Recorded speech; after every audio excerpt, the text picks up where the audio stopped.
ঢাকা বিশ্ববিদ্যালয়ের চারুকলা অনুষদের আনন্দ শোভাযাত্রার মোটিফে আগুন দেওয়া ব্যক্তিটিকে চিহ্নিত করেছেন ঢাবির আরবি বিভাগের শিক্ষার্থীরা। তাদের দাবি, ওই ব্যক্তিটি নিষিদ্ধ ঘোষিত ছাত্রলীগের এক কর্মী এবং তাদের বিভাগের শিক্ষার্থী রবিউল ইসলাম রাকিব। রবিবার সামাজিক যোগাযোগ মাধ্যমে আগুন দেওয়ার ভিডিওটি ছড়িয়ে পড়লে এমনটাই দাবি করেন শিক্ষার্থীরা। খোঁজ নিয়ে জানা যায়, রবিউল ইসলাম রাকিব ঢাকা বিশ্ববিদ্যালয়ের 2021-22 শিক্ষাবর্ষের আরবি বিভাগের শিক্ষার্থী। গত 5ই আগস্টের আওয়ামী লীগ সরকারের পতনের আগে থাকতেন মাস্টারদা সূর্য সেন হলে। তখন তিনি নিষিদ্ধ ঘোষিত ছাত্রলীগ ঢাকা বিশ্ববিদ্যালয় শাখার সভাপতি মাজহারুল কবির শয়নের অনুসারী ছিলেন। এ বিষয়ে আরবি বিভাগের শিক্ষার্থী শরীফ আহমেদ বলেন, আমরা সবাই তাকে খালি চোখে দেখেই চিনতে পেরেছি।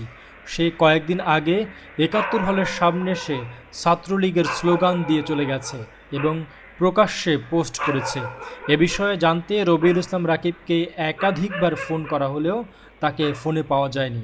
অভিযোগের বিষয়ে ঢাবি প্রক্টর সহযোগী অধ্যাপক সাইফুদ্দিন আহমেদ বলেন, আমরা বিষয়টা গুরুত্বের সাথে দেখছি।